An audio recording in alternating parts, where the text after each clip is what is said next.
What's up, everybody? This is Mr. Second Passport. Today, I'm going to answer the question, do I regret buying property in Ecuador?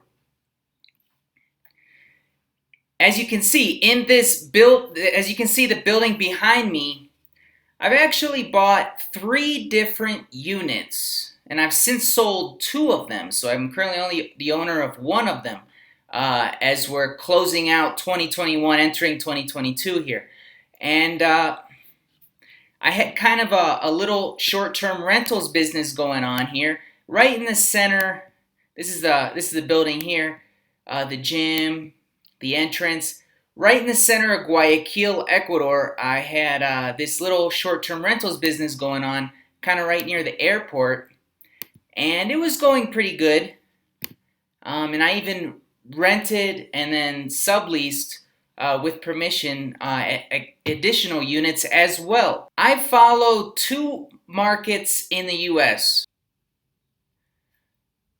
Big Sky, Montana, near Bozeman, Montana, where since I bought in a couple years ago, 2017-18, I had the opportunity to buy in other properties as well, and I didn't. And those properties have since skyrocketed in value. Just in the last year alone, since the end of 2020, properties in Big Sky on the lower end have practically doubled in price, right? And if you talk about over the last 4 years, since about 2017, 2018, when I first acquired my other property, prices have literally tripled and some in the Big Sky, Montana area.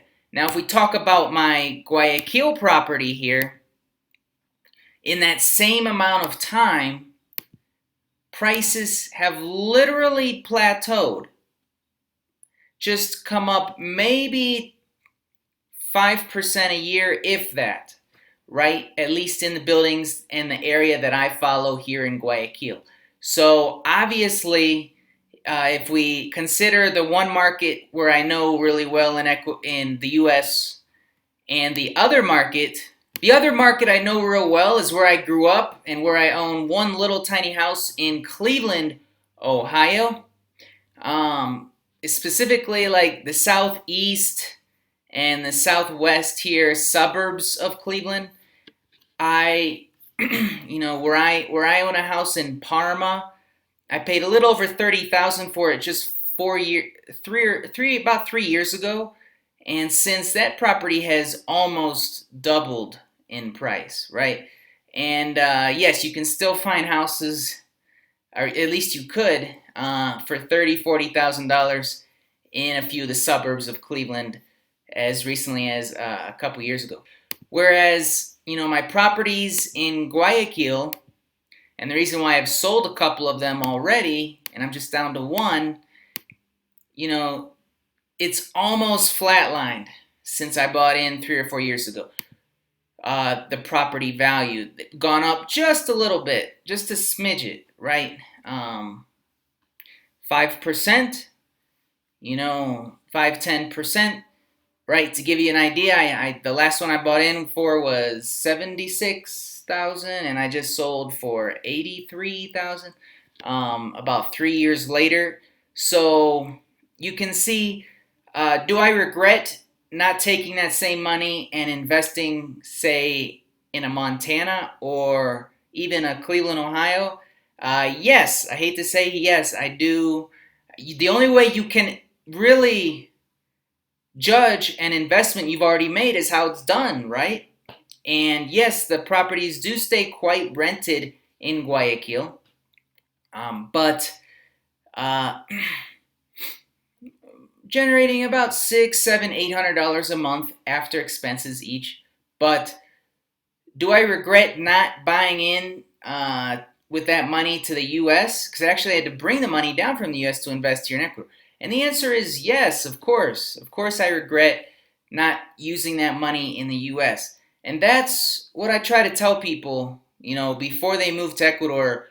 Don't buy at first. Don't buy into what that realtor is telling you. Just rent. in many places in Ecuador, rents are very inexpensive comparatively to the purchase prices. So it just makes more sense to rent 9 times out of 10 when you first come to Ecuador. Unless you see a super deal on a property you want really bad, then it might make sense. But you make money in Ecuador, like I try to show on this channel, when you buy, right? When you buy the property significantly under market value, because you cannot count on the market value jumping over time. It might, but it hasn't. Market value jumping over time, uh, over the cross of the whole board, like it has, say, in the last few years in the US. Right now, no one knows what's going to happen in the next couple years, but based on the last few years, yes, the US has been a much better investment, and it might continue to be a much better investment in general. Right now, there are certain exceptions to the rule, which I try to cover on this channel and show some examples as well of listings that I find to be good deals. But generally, yes, it makes more sense to keep your money in the US 9 times out of 10 and just rent down here. Because remember, and I hear it happen all the time, some gringo comes down and buys, and then they get cold feet and want to sell, and now all that money, you lose 5% instantly when you try to take it out of Ecuador, right? There's a 5% capital exit tax on money in Ecuador, and there's really no way around it, no good way, right? If you're trying to wire through a bank, they're going to nick you with that before the money even leaves Ecuador. So definitely something to think about. I'm Mr. Second Peso. If you like this, don't forget to subscribe, hit the like button below. Take care.